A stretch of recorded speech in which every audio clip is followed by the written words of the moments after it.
Hi everyone, my name is Nikita Phulwani. I'm an entrepreneur and content creator living here in the UAE, and I'm here to share my PCOS journey with Gulf News. I think I was first diagnosed with PCOS at the age of 13 or 14. I did not get my period for maybe 1 or 2 months, and with a lot of nervousness, I would have gone up to my mother and told her, "Hey mom, I think something's wrong." Bear in mind, 10 15 years ago, the words PCOS or the talk around PCOS was not as normalized as it is today. So I was extremely nervous, extremely scared, and I remember I feared so much going to a gynecologist at that young age. And there being very little information about PCOS. Gathered the courage, took my mom's support, went to the gynecologist. And bear in mind that I was an extremely chubby child. I was overweight with an extremely poor lifestyle. My food was not exactly healthy. There was little to no movement, from my body on a day-to-day basis. So it is the perfect recipe, right, for a problem like PCOS to exist. However, over the course of years, given my poor lifestyle, the problem just kept getting worse. Now, this might be too much information, but there was a time I remember when I was at the peak of my poor weight management where I wouldn't get my period for maybe 8 to 9 months straight. And it's not like I did not try to figure out what the solution would be.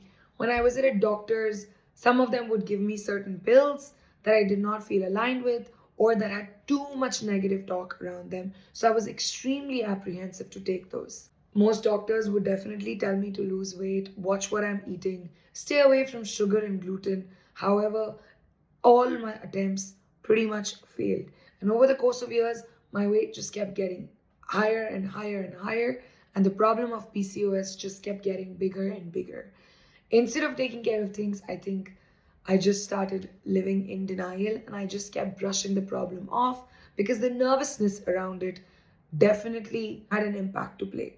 Now, if you ask me if knowing that I have PCOS affect me mentally, the answer is yes. If you want to know how, well, certain indicators of PCOS or problems that come if you have PCOS is hormonal imbalance, because of which you may have facial hair growth, your weight gain.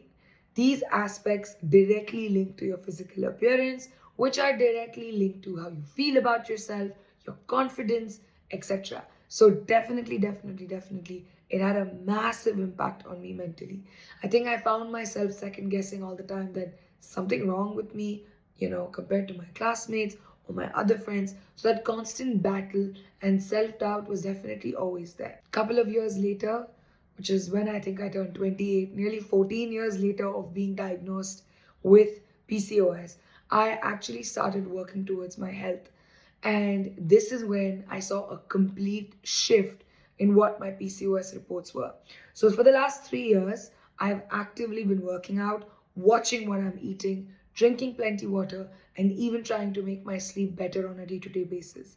I work out 5 times a week, and believe it or not, by taking care of these absolutely basic things, no pills, no medication, I have managed, in my case, to literally reverse my PCOS. Now, this is my story and my example. Different people may have different reasons as to why they get PCOS. But what I understood, and more so from the recent blood work that I have done that gets examined by doctors, they tell me they can find little to no traces of the fact that I had PCOS. How did I manage that? Literally, the answer lies in the basics. Just by making sure I live a healthy and active lifestyle, make sure that I have a balanced diet, as well as, like I said, drink enough water and manage my stress and sleep better. These are the things that doing consistently has actually helped me nearly reverse my PCOS.